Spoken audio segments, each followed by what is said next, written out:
ব্যভিচার করেছে, বিবাহিত ছেলে বা মেয়ে ব্যভিচার করেছে, তওবা করে যদি ফিরেও আসে রজমের শাস্তি থেকে বাঁচার কোনো সুযোগ নেই। আল্লাহর কাছে ক্ষমা চান, ইস্তেগফার করেন।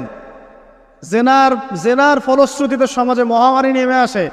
জেনা, পরকীয়া, অশ্লীলতার কারণে সমাজে এমন সব রোগ ব্যাধির উদ্ভব হয় যেগুলো কখনো ছিল না।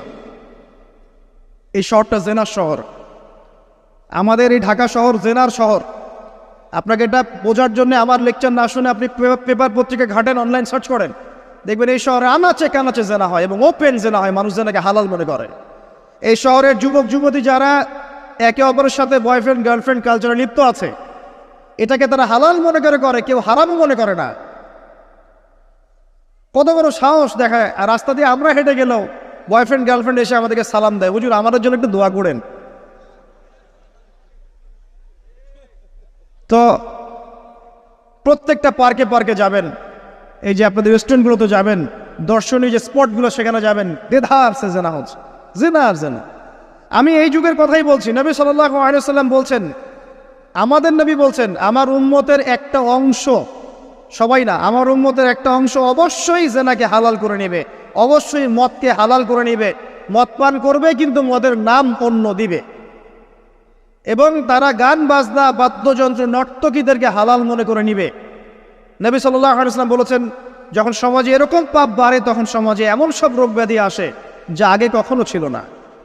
এবং এদের ব্যাপারে নবীজি বলেছেন, একদিন সকালবেলা আল্লাহ পাক এদেরকে বানর এবং শুয়োর বানিয়ে দিবেন। কিয়ামতের আগে এই ঘটনাও ঘটবে, বিকৃত হবে। ভূমিধস, ভূমিকম্প, ভূমিধস এবং আকৃতির বিকৃতি, এগুলো আযাব আসবে আল্লাহর পক্ষ থেকে, এই জেনা, এই ব্যভিচার, এই পরকীয়া, নোংরামি, অশ্লীলতার কারণে। ঘরে ঘরে এগুলা বয়ফ্রেন্ড গার্লফ্রেন্ড কালচার, কেউ মনে করে না যে এগুলো হারাম, কেউ মনে করে না যে আমার এই যে সহপাঠী আমার গায়রে মাহরাম। এই গায়রে মাহরাম শব্দটাই নাই। কাজিন, চাচাতো বোন, মামাতো বোন, খালাতো বোন, এই যে কাজিন, এরা জেনা করছে। কি দেখা বাকি রেখেছে এই যুগে আমরা দেখছি যে নিজের মেয়ের সাথে পিতার শারীরিক সম্পর্ক। পেপার পত্রিকা পড়েন, একটু অনলাইন ঘাটেন, দেখেন কোন যুগে আছেন আপনি। সমাজের ন্যায় অন্যায় হক বাতিলের মানদণ্ডই উল্টে যাবে। মানুষ ন্যায়কে অন্যায় মনে করবে, অন্যায়গুলোকে ন্যায় মনে করে নিবে।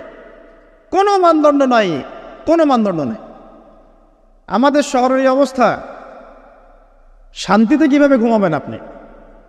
নিশ্চিন্তে থাকবেন কিভাবে? কখন যে আল্লাহর গজব চলে আসে। কোরআনে একটা আয়াত আছে, যখন আল্লাহ পাকের গজব আসবে তখন শুধু জালেমদের উপর খাস করে আসবে না। আলেমদেরকে জিজ্ঞাসা করেন, আলেম ওলামাদেরকে জিজ্ঞাসা করেন, যখন